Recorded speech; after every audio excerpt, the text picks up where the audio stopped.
Hello, everyone. Long time no see, long time no speak. It is one of your beautiful hosts, Alex, here with I'm here as well. what's your name, good sir? Don't worry about it. It's a Don't secret. okay. Listen to the rest of the episode to find the secret. Anyway, ladies and gentlemen, boys and girls, and everyone and everything in between, happy winter and welcome to the Stay Positive Podcast, final 2021 episode. Wow. It's been a So year I and a remember half. we made a 2020 end of the year episode and you pitched the idea to me not 20 minutes ago. No, I'm probably like 10 minutes, maybe 5 minutes ago. 5 seconds About ago. yeah, a solid five and a half seconds ago about doing an end of 2022 or 21 podcast. And I was sold immediately. We had some ideas, but we were like, hey, wait, we need to do this. This is really important. Let's get it done. Yeah, not to date this episode too much, but it is kind of close to the end of the year. And so yeah, let's go over our year, shall we? Yeah, let's do it. What a as you beautifully said, wonderfully articulated, eloquently stated. It is a sequel to 2020. It's true. So much stuff has happened. Stuff of quality that may or may not be good or bad, depending on who you are and where you are. But you know what? Life goes on. We're still here, and our listeners are still here, and we're all just powering through it. Yeah. So I think for the most part, we could talk about what's gone on in our lives in 2021. I graduated college, so that was cool. Oh yeah, I Right? This kind it's of such a feels weird. it's such a foreign concept. I'm like, oh yeah, that happened this year. Yeah, it's Congratulations. weird. Yeah, thank you. Thank you. You started I college started 2.0. school. Yeah. I I can't started. wish you. I can't wish you congratulations for that one. Yeah, I lost. Well, I didn't lose. I left my employment to pursue a lovely pursuit in college 2.0, aka graduate school, and it's going all right. Needless to say, the reason why we post so infrequently nowadays is because life gets pretty hectic when you're Yeah, in college 2.0. yeah. So in the spring of this year, we kind of were a little sporadic because Pete was finishing his last sprint in college, and so that was his thing. And now I'm going through my sprints. So to all our lovely listeners, that is why December was a little sparse in the episode department, but it's okay. I'm back. Pete's back. Pete, you some stuff has happened to you recently as well, right? Yeah, so I'm technically full-time employed, which is, it's not too shabby. I can't complain. I like my team. I like the companies, what we do right now. It's actually the position itself and the industry are exactly what I wanted, which is honestly, I like to tell people that I got lucky, but I also believe in making your own luck. So, it's a very good dichotomy for me and a great situation that I'm in right now. And I'm really excited about it. And, I've been onboarded for the last month and a half to 2 months because things are slow end of the year in any company just because Yeah. of holiday breaks and stuff. But, I'm learning a lot so far about what kind of workflow corporate America Oh, likes the to give you. It's an interesting one. I feel like all the bureaucracy makes things just so slow. So I've come to notice that working, I mean, you already know this, but my project on the yeah. side, things go really, really fast. Of course, things are also way more unstructured, but you do things a lot quicker, and things get done. Yeah. It's just weird. So I think that, from a high level standpoint, I know I'll learn a lot and I know I'm going to meet some great people, but I guess caveat is because corporate structure, things are just slower in general. And, that's a good thing and a bad thing. It's good for me to be able to optimize my time since I'm working from home and being able to learn and work on the other things that I love doing as long as I get all my tasks done.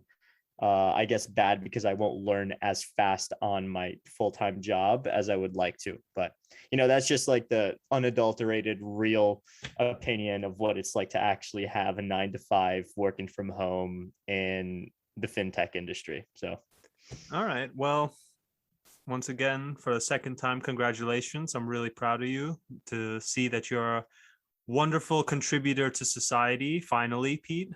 yeah, right. It's always a stress when you get out of college and you realize, oh, now I need a job. How can I make this happen? It was a tough. It wasn't a realization for me. I knew I always was going to get a job right after, but it was like, what am I going to do? I think that's what the problem everybody has. Yeah. When you're 22 years old, 21 years old, for me at the time, you have no freaking clue what you're doing out of college. Like, no one does. That's why half of BU does consulting when they graduate. I probably should have done that too, but it's fine. I don't regret the life I've lived. You learn from all your experiences, both good and bad. So, because I think, because like, who was it? Not Einstein. It was it Franklin? He said, Benjamin Franklin. He said, I didn't make 1,000 mistakes. I found 1,000 different ways to do it wrong. It's like, Ooh. and it's such a true quote, because technically speaking, if you mess up 1,000 times, now you know 1,000 ways you shouldn't do something. It was Thomas Edison, actually. Edison. Yeah, I was right. It started with an E, but I mistook Edison for Einstein. Both brilliant guys. Anyway, the point is, when you put yourself out there, you are more likely to find what you like and what you don't like. And you might find a bunch of stuff you don't like. I obviously never encountered something like that in my life. But should anyone find something they don't like, yeah, it's gonna suck, and yeah, you need to pay the bill, so you're probably gonna have to put up with it for a little bit. But as long as you keep trying to find something else, like, don't stagnate, don't just succumb to misery and say, oh, this is my life now, because I kind of did that a little bit. Even though my first job was the greatest job in the world, obviously, I felt like I could find more elsewhere.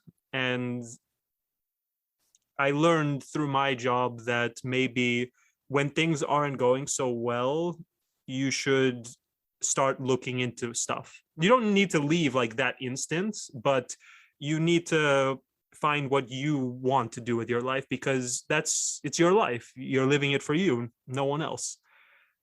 At least that's my 2 cents on the subject. But you seem pretty happy, and well, relatively happy. I think you're a very fast-paced kind of guy, so you're going to learn how corporate America, how fast they are, so to speak. Yeah, I'll get back to you in a fiscal quarter, and Yeah. then we'll see how much I like it then. But let's ping pong back and forth, because I mean, I had a lot of stuff going on in my life this year, so let's hit me with your other thing. What do you got? So this semester was probably harder than my last semester, but I think it was even more interesting because we like to dabble in crypto and stuff. And I took a blockchain course in my semester. And it was really interesting because I go back to the podcast with Ethan and Mikey, and I go back to the, I don't know, Bitcoin conspiracy or whatever episode when you started explaining Bitcoin to me and you were selling me on the idea. I go back to those episodes and I'm like, wow, I really get this stuff now. I actually know what a Byzantine fault tolerance, I know what BFT stands for, because I remember I was making jokes when Mikey was explaining BFT, and I was like, oh, the Byzantines, they should be smarter. But now I know what Byzantine fault tolerance is. So I've leveled up, so to speak. And the course did kick my butt a little bit because it was really interesting. This was one of the most refreshing experiences I've ever had in my life, because the teacher was learning alongside us. And I never experienced that in my life, because literally I remember I went to his office hours, and we were asking the professor questions. And at some point in the office hours, he said, listen, guys, the questions you're asking me, I literally was Googling like the Sunday or Saturday before our class. I was researching everything I'm teaching you during the lecture the week before I'm teaching you this stuff. And he's a brilliant man. He's really on top of this stuff, but he's also very theory focused. He likes looking at the he looks at theory, whereas I'm more of an applications kind of person. I like seeing the practicality of something. I like to see my handiwork and the things I work on have actual impact in the world, whereas theorists kind of they're kind of the mystery solvers of the world, because they're literally figuring this stuff out on the spot, because they don't know this stuff. They have to find out. And obviously the people who make applications, they apply the theory. So I think both are important, but it definitely I definitely had to adapt. So that's what I mean when I say it kind of kicked my butt a little bit. But overall, I finished pretty strong. I got an A minus on my final report. So nice. Wait a sec. So, I mean, we're going to talk about blockchain and crypto, obviously, because this has been a massive part of my life this year, Oh, as you already know. But you think? yeah. Just like real quick intro. You hit me up about the decentralized lending problem that you were trying to solve, which is under collateralized lending. And I'm curious, what was your solution? Because of time constraints, we couldn't really go hard in the research because we only had 2.5 weeks to write a 20-page report. Yeah, that So was stupid, by the no, way. no, How could you solve such a crazy problem in literally 2.5 weeks? yeah, no. First off, we picked the subject, so obviously we didn't pick. In hindsight, we did Oh, not pick the easiest of topics. bravo. And two, no, we were interested. One of my partners was a business guy, and he told me, he said, in the finance world there's a lot of borrowing and lending of money. It's a like billion-dollar or trillion-dollar industry, so it only makes sense that in decentralized finance or DeFi that this will soon come to pass as well. So when I heard that, I was thinking, oh, billion-dollar industry, you say? I'm interested. I like billions of dollars. That sounds, because the thing is, if you get like even like 0.1% of $1 billion, that's it's still a decent amount of money. Yeah, it's not terrible.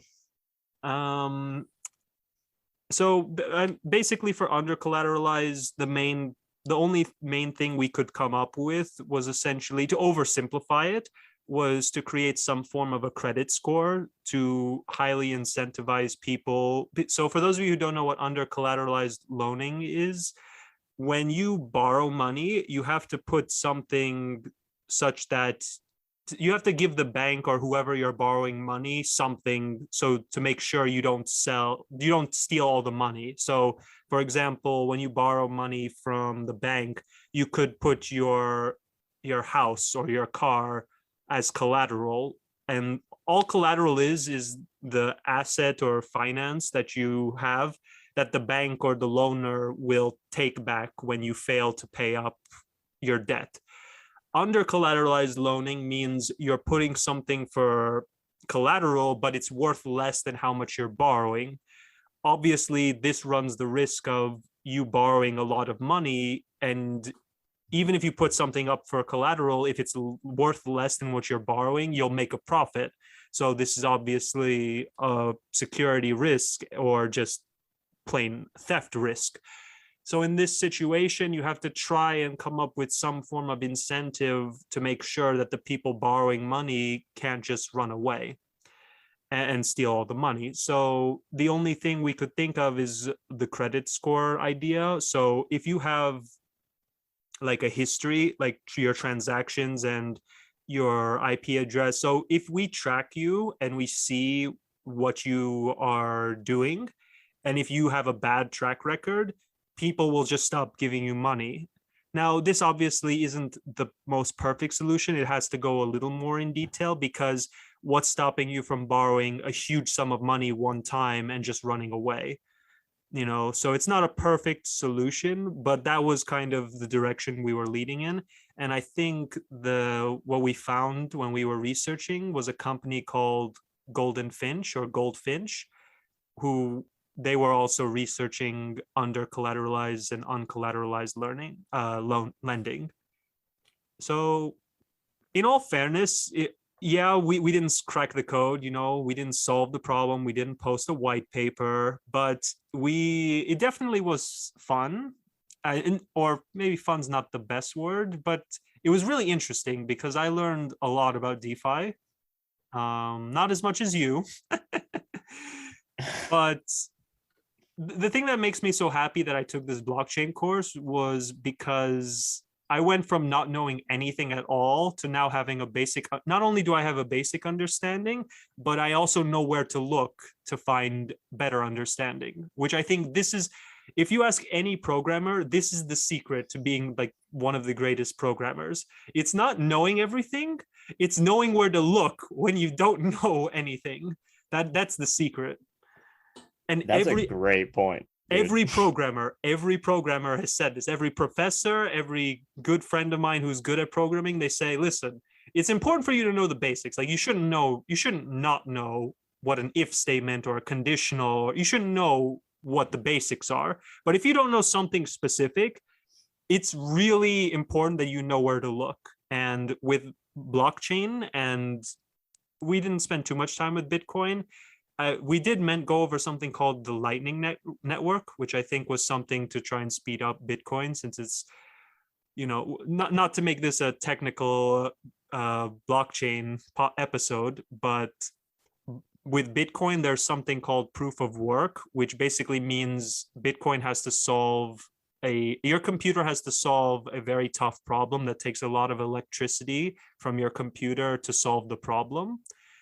And the Lightning Network for Bitcoin is trying to make that go faster. Oversimplifying it, but that's the basic gist of it. Basically.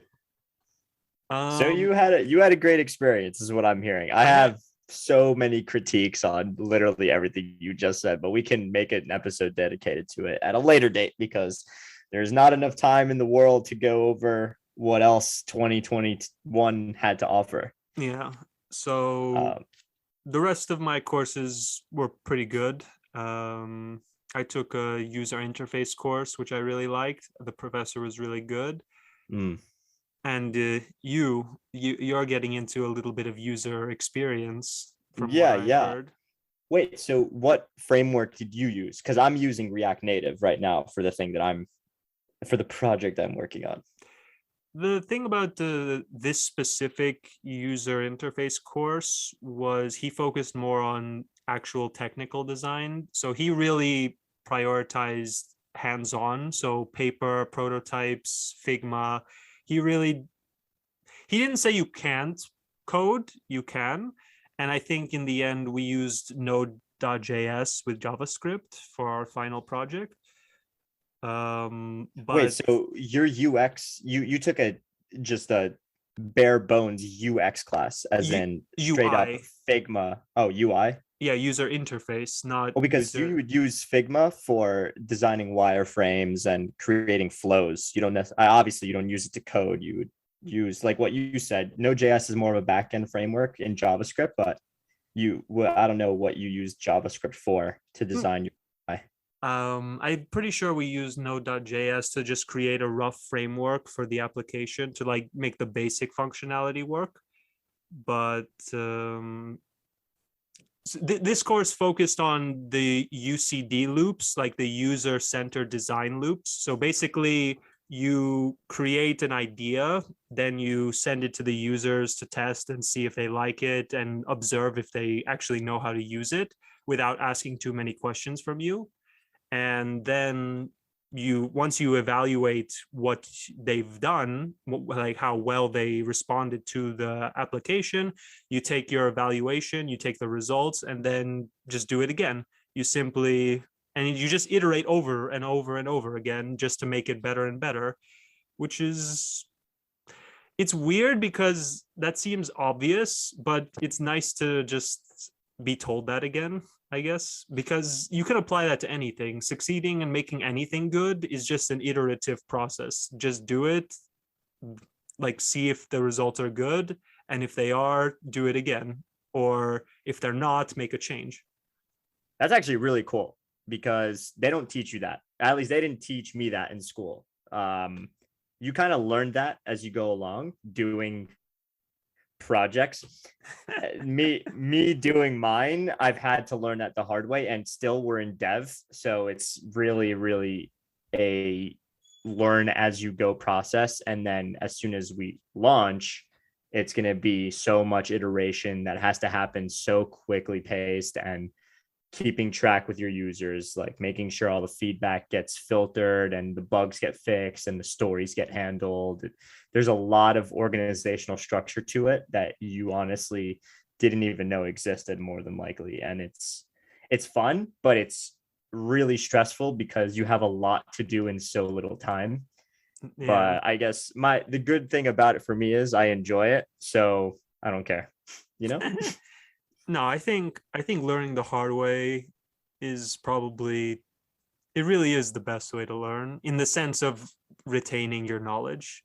Literally. So, okay, that's honestly really cool. I mean, I guess I can go off of it and say that we've made a lot of progress on my project this year. I still cannot talk about it too much. We're very much under wraps unless we talk to investors or very close people with the thing. I mean, you're considered very close to our team already. So, but what I can say is it's looking pretty cool. It's coming along. We're really excited for the full launch, which will be coming probably in the next couple of months. We are currently very close to beta testing, where I can't say we're almost done, but we've got to work out some kinks. We've got some functionality to develop still, and we just have a lot planned, especially for the roadmap down the road for a few months, in terms of things we can integrate, things involving the whole new Web3 stack. Web3. Yeah, that honestly, Future let's episode. transition. No. I mean, we could transition right now, because I think I saw the funniest thing from Elon the other day, which was saying, "Where's Web3? I can't find Web3. Has anyone found it?" Something like that. And it's just absolutely poetic, dude, to think that literally in a short span of about 6 months, all of Twitter and all of the internet regarding crypto has just turned, or blockchain too, has just turned into Web3. It's like everything, every angel investor, every VC, every institution, now everything, or metaverse and Web3 have become complete synonyms in Webster's dictionary. It's absolutely hilarious, especially because like a lot of big notable figures like Elon Musk and as of late Jack Dorsey, they're just shitting on it completely, because it's like, oh, it's run by VCs, it's super centralized, this is a solution looking for a problem, yada yada. Web3 or the metaverse? Kind of both, really. Yeah, Facebook, but it's all over Meta. the place. Yeah, Facebook changed to Meta. That's a thing that happened this year. Huge thing that happened this year. No one saw that coming. I didn't see it. I knew they were changing their name. They needed to get away from all the bad publicity, from all the stuff that is just so blatantly obvious about their company. Just because a whistleblower brought it all to light, it doesn't mean that stuff's still not happening. And they say they got rid of facial rec, but truth is that's for their current platforms. What happens when the metaverse actually comes to fruition on their platforms? You can't tell me they're not going to do it then. There's always a loophole, man. These companies know what they're doing. Yeah.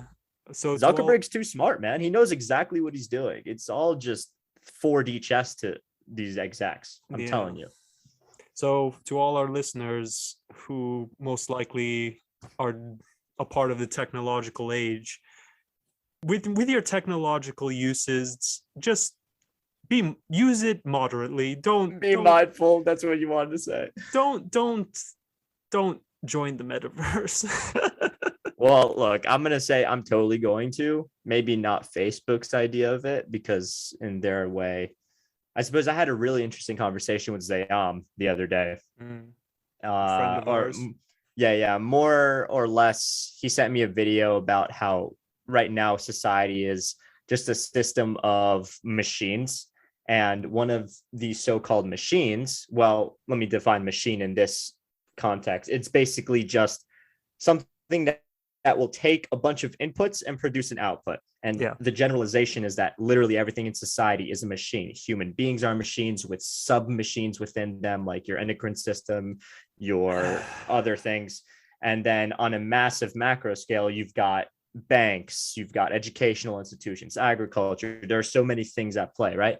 And so right now, the kind of most macro type machine in this context, once again, is this control system type of machine in which everything that's a subset of it in a way is just filtering in some sort of control input that we're allowing it to have. And so most of that is governed by the data that we create on our constant daily lives. Like the data that we're using, strictly transferring the audio signal from where I am to where you are, that's some sort of data. And some companies, if they've got really not airtight user agreements, they could leverage that data how they see fit, the same as Facebook does when you're on their platform. It's the same as literally, any traffic cam or street cam looks at you. That's data in some way that's being filtered by someone somewhere that is doing something with it.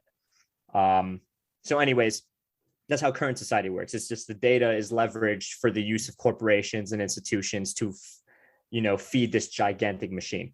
But what I argued, and he kind of gave me a good rebuttal, but we'll get to that one day, is basically with the advent of user-owned data, the whole quote-unquote Web3 craze, I think there will be some kind of really epistemological difference now in what it means to actually generate value based on data, because users will be inherently controlling it because they can own it nowadays, right? And so I really don't know what it'll look like, a society in which sovereignty is much more prioritized than the data itself, but also capital accrued from models created on that data. It's a very weird world that we're looking at in the next 10 years, dude. I can tell you that much. Yeah. And that's only from 2021 alone, right? Yeah, this is just the beginning. The world's changing. Yeah, exactly. So that was a nice little kind of Web3 rant. I mean, I'm so entrenched in the crypto space right now. I mean, I can't even begin to start about it. There's so much to talk about there, but all I can say is I've learned a lot. I'm really happy about it. I've met incredible people through it. I mean, I'm still very close with Mikey, of course. I met one of his good friends. They have their own crypto fund now. Oh, sweet. They're investing out of it. We send stuff all the time. There's no shortage of alpha talks. There's no shortage of alpha that will come to you as well. If only you have the time really to devote to it, but I know that one's tough. And yeah, man, there's just a lot. I think the best way to sum it up is long ETH. That's all I could say. Long ETH, so like hold ETH is what you're saying? Yeah, man, hold ETH. And Bitcoin to an extent, but hold ETH for sure. Hold ETH. All right. Good thing I have both. And dump Cardano. But anyways. No. Cardano will rise again. I believe. Okay. Your turn. Ping-ponging it back. Ping-ponging it back to me. Well, I joined a game jam for the first time, so that was cool. Do you know what that is? I don't know what that a game jam. Do you know what a hackathon is? Oh yeah, of course. So it's basically kind of like that, where we had I went. It was a school run game jam, and basically you walk in, you meet a bunch of other people, and you can either be alone or join a group. I joined a small group, and we made a game. No way, that is so cool, dude. What game did you make? So it was a very interesting game. It was actually okay. So the game basically, this wasn't my idea. It was a lovely girl's idea. Her idea was to create a game that focused on sound. And if you walk close to an enemy, it'll make a noise. And you have to try and navigate a labyrinth in the dark without the ability to see. But you can use the sound to pinpoint where the enemies are to try and navigate. This would be so good in virtual reality. This would be an incredible horror game in virtual reality. That's what I said too, but obviously in like 10 hours, we're not going to make a virtual reality game on our laptops. Of But course, of course. so in the game engine we're using, there's originally we were going to make all the assets dark, make the backgrounds black, make everything really dark so it's hard to see. But then we actually came up with a fun idea of, wait a minute, we can just make the enemies invisible, which made it really easy for developing in 10 hours. Because you can imagine you're not going to make a really polished, finished game in that time, right?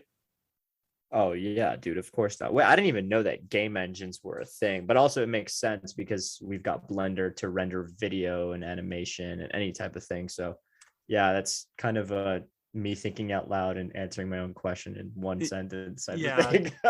game engines are cool. I could build a game engine from scratch, and I was considering it. But when I googled how do you build a game engine, several tutorials. The first step to building a game engine is don't build a game engine.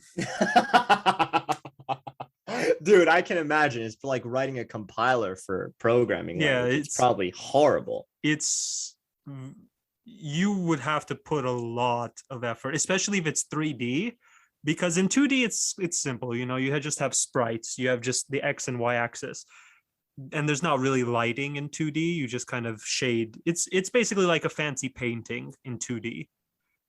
In 3D, you have lighting, you have rendering, you have just so much other stuff, and it's just a nightmare to deal with. So programming that from scratch would just be a nightmare. And I think as a beginner, I think it would just be best to just practice on what's already available, especially since I can basically get it for free because I'm not working for a company. I'm just one guy, and these companies, Unreal and Unity, they offer personal licenses for free, just as long as you don't make an income. Got So you. so, Got you. so yeah, I'm waiting for that $1 million game to be made. And then Well, it's really difficult, dude. Actually, I mean, so I just sent you a meme as well, and it's really funny when you think about it. And this kind of gives the very big like software engineer slash developer slash any guy that understands code. This would get you to chuckle, but if you don't really understand, then just know that a lot of these things nowadays are really complicated, and the companies that are doing them well, so like Unity, you said, and all these other ones, they have to create their own engines, right? And so even companies that are creating these really massive scale, we'll say, models or applications that people within the org need to use in order to ship products, they're creating even better types of either compilers or rendering engines, things like that. So I was listening to actually this other pod with Elon literally 2 hours ago, where he said that they've created the most efficient C compiler in existence, or like one of the most efficient C compilers in existence for neural nets, because they literally have to. It's like it's dependent on their full self-driving stuff. He was telling Lex Friedman that it's just impossible to right now at least ship with like perfect amount of data throughput using the hardware that they have. So they need to really optimize for the compilation of this code itself. And I mean, soon they're going to be coding a lot more neural nets in general, so that their code is run by neural nets as well instead of compilers, which is so meta to me. I can't even begin to think how smart these people are. But yeah, Elon Musk is a topic of 2021 of himself, and I'm sure he's going to be a topic next year as well. Okay, but can I just say that we as a podcast have been, I mean, not really glorifying him, but we were mentioning him nearly every episode at our inception, I think 2020. Mid 2020 we started, and Elon was finding his way into every single one, and just magically now the whole world has found him too. And I just think it's so hilarious. We beat everyone to the punch. They finally understand how valuable humanity is. I don't get it. Now you open your eyes, like, man, this guy's putting people on Mars. He's going to create the first self-driving cars, real at scale self-driving cars, and it's just, I don't understand. He's also a meme lord. I think that for the crypto markets, he's an absolute fiend. He's a just complete scourge to the idea of decentralization, and I hate him for that. But other than that, he's a really bright dude. He's a net positive for humanity. Yeah, everyone, especially not especially Musk and many people on Earth are doing their thing. He just happens to be doing a lot of things that are changing people's lives.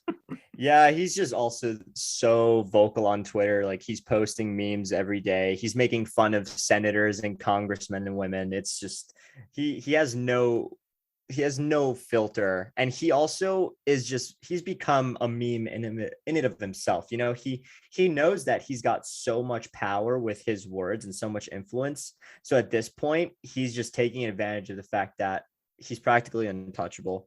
It's a dangerous place to be because he's got a lot of influence, like I said. Yeah. But at the same time, he's once again a net positive based on what he's doing. Like, he is literally in every piece of media that you could find him. He literally says that he believes in humanity. He loves humanity. He wants humanity to persist. He wants to take our consciousness further than it could have ever thought it could. He wants us to make it off of this rock, be a multiplanetary species, pass the great filter, do things that we were never able to do before. His whole literally life mission has nothing to do with personal betterment. It is humanitarian benefit. And I think that we need more people like that. I would certainly love to be someone like that one day. I think that just warrants respect. It's people complain that he's the richest person alive, but the truth is he's doing it all for humanity almost. Like, it really does feel that way. What thing has he done that's for him? You know, he's building, didn't he start a company called the Boring Company to make underground highways? You know, it's these kind of projects that are just so insane, but he can afford to do it, so he's doing it. He basically says, why not, to so many things. Why can't we go to Mars? Why can't we have underground highways? Why can't we have self-driving cars? And he's basically like, let's do it. Why not? Yeah. So I don't really agree with the people that don't like him because they think he's selfish or they think he's evading taxes, which is like one of the stupidest things I've ever heard personally.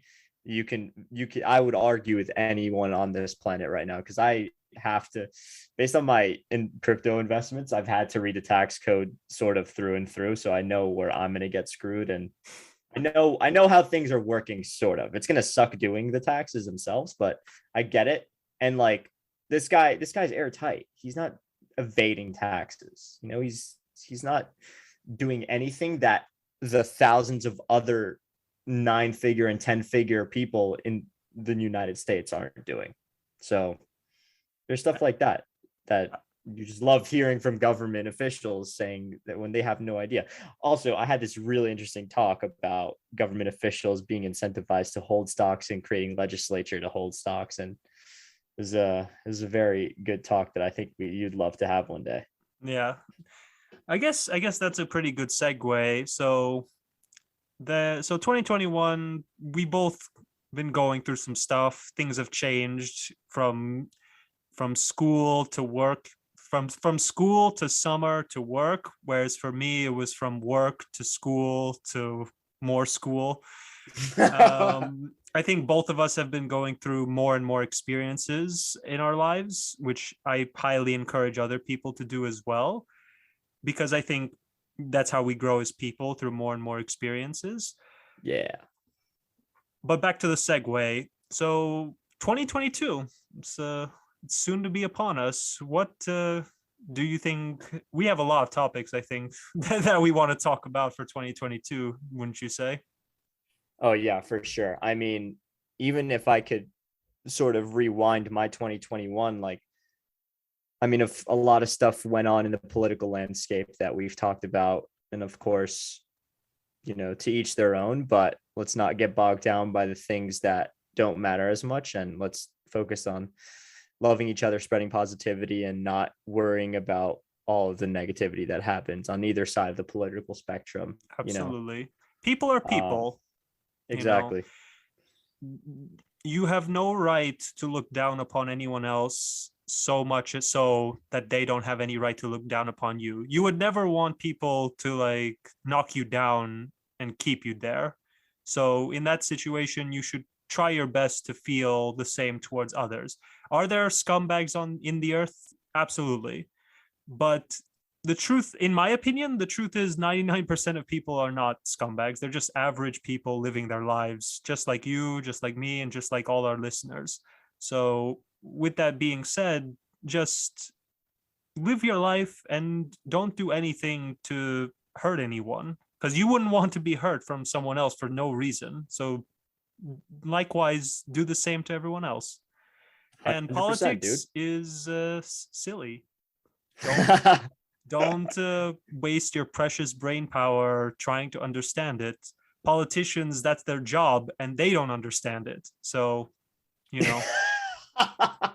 That is so good. I love it. I think it's also really poetic because we talked about, I think in our own conversation, how people aren't really like good or evil. People are just people. We're born with a set of initial conditions, and that butterfly affects its way through our lives. And those experiences we share with others propagate throughout society. And we've created this amalgam of, institutions and things that, and, systems, machines, if you will, that allow us to perpetuate certain cultures or technologies or ideas, memes. Like we reproduce our genetics through sexual intercourse, and we reproduce our memes through the internet or internet intercourse. Yeah, sure. We previously learned how to do it just by the spoken word, but now the internet has accelerated it a million times. So thank you, Richard Dawkins, for introducing that branch of science to us. But anyway, so personal growth as well, I think this was a huge one for me in 2021. I learned a lot about myself. I did a lot of different things that I didn't expect to do. I had a lot of personal experiences with friends and loved ones that I didn't expect to have. And I had a lot of deep grief and sorrow as a result of it at some points, but those were valleys that I needed to traverse in order for me to find the troughs. Yeah. So I think everyone has those. I was really fortunate to have those because I think I wouldn't have been able to learn as much, once again, about myself, about others, without getting into much detail though. So, it's important to cherish the bad times as much as the good, because, every single year of your life, you're not going to have a great time. There's going to be times, and the good ones, you take them in stride just as you would the bad ones. And Yeah. learn from either, as if they're always going to be a learning experience. Yeah. Maybe not cherish, but acknowledge and absorb it. Yeah, this thing I saw from Ray Dalio the other day, which I think really resonated with me, especially, because I got really close with Marcus this year, and I started really pushing the boundaries of my physical limits, especially. Ray Dalio has one of his principles says pain plus reflection equals growth. It's true. Yeah, because he's one of those guys that writes principles for life and principles for work, blah, blah, blah. But yeah, that was one of the things. And it's so true. It's so applicable to my life. It's definitely applicable to yours and anyone else is listening. Pain plus reflection equals growth.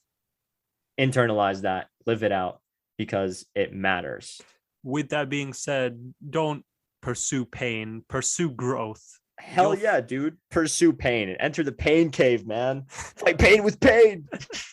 I think just pain is a part. Well, growing comes with pain. So, and I think that's the thing you should relish. The pain is the reminder that you're growing, whether it's mental or physical. Because I've been on my journey. You've been on your journey. I've lost weight, met new people, started school.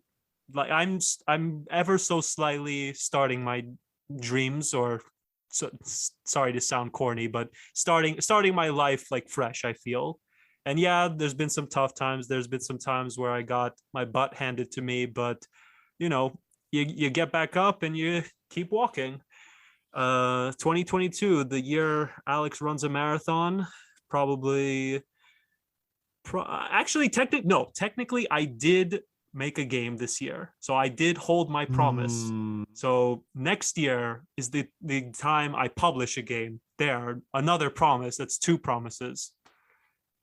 You should honestly. So one thing I did, dude, was I don't know if I mentioned it, but I literally just have a whiteboard literally 5 feet away from me in my room. And I write goals on the weekly, monthly, quarterly, yearly, 5 yearly basis.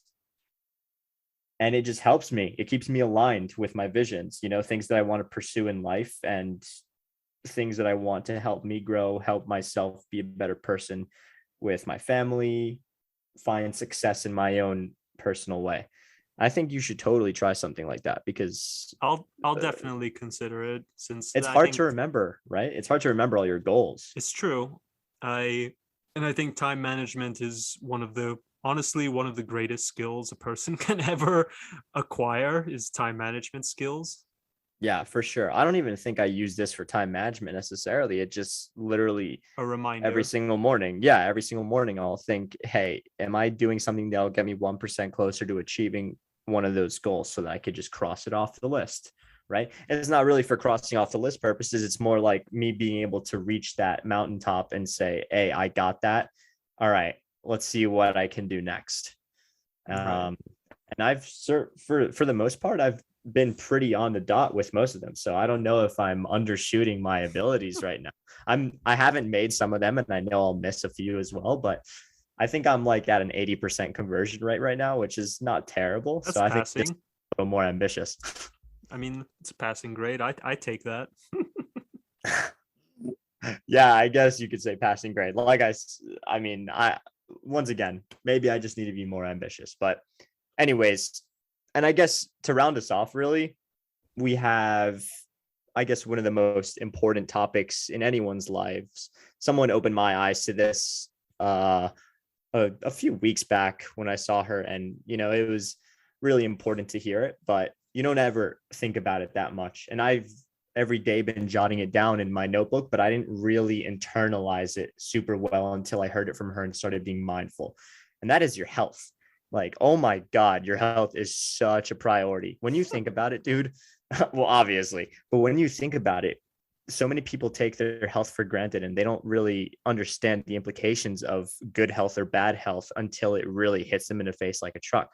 So, for instance, people that are in horrible situations, like people that were once incredible athletes and then became quadriplegic or paraplegic, for instance, that's a situation that, it's unfavorable, right? And that is a health situation that people try not to think about all the time, but that's life, and life comes at you in a lot of ways, right? So Yeah.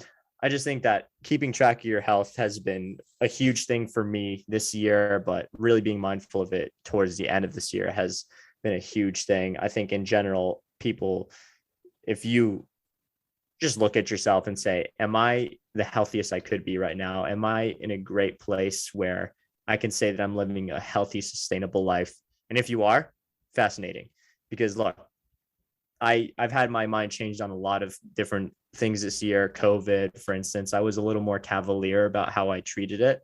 And then I did a deep dive on research, and I found that a lot of things are super under the rug or very like not, there isn't a lot of good information on it. Like there's the quote unquote fake news, and it's spread, like I said, it's spread from both types of media outlets on both sides of the political spectrum. Right. So it's not like there's one bad actor here. It's just that there's a complete misalignment of incentives on the real priority here, which is health. Let's focus on making sure everybody is healthy, everybody is happy, and nobody is suffering unjustly. And that's all. Let's just not be super selfish. Let's not think about what actually matters more to ourselves in a situation where you can do your own positive for your community or even your family and your neighbor. There's a huge difference, and you don't need to be some sort of like under the current circumstances, you don't need to be conservative or liberal to think about that. It's just about common sense nowadays. And that's what I think a lot of people overlook. So, Yeah, I think at the end of the day, the only thing you have is your life and your health, you know. So you should never take it for granted, and you should never belittle or take for granted anyone else's life. Everyone's life is precious. And I know the last year, because of many things, both political, apolitical, virus or not virus, you know, lots of stuff happens, and the world's not in its, the world has seen better days, to put it nicely. But at the end of the day, you know, things might be bad at first, but in the end, I think if you can keep a decent mindset, a tolerant attitude, and overall just, like you said, take the bad stuff, the tragedies, the misfortunes, and not cherish it, but bunker down and tackle them, address them, and absorb them. I think all of us can grow and improve and mature as people. And I think, like you said, I think health is extremely important, and I think always taken for granted. Heaven knows I've taken it for granted when I was young. yeah. But I'm older now, and it becomes more and more apparent. And with that being said, I think everyone, both mental health, physical health, any kind of health, it really is one of, if not the most important things for you as a person. Because without your health, how are you supposed to grow? How are you supposed to go on those nice experiences? How are you supposed to live your life if you don't keep your health as best as it can? So I guess for a final message of the in the year 2021 to all our listeners, our final message, or my final message to you all, is be happy, be healthy, and Stay positive.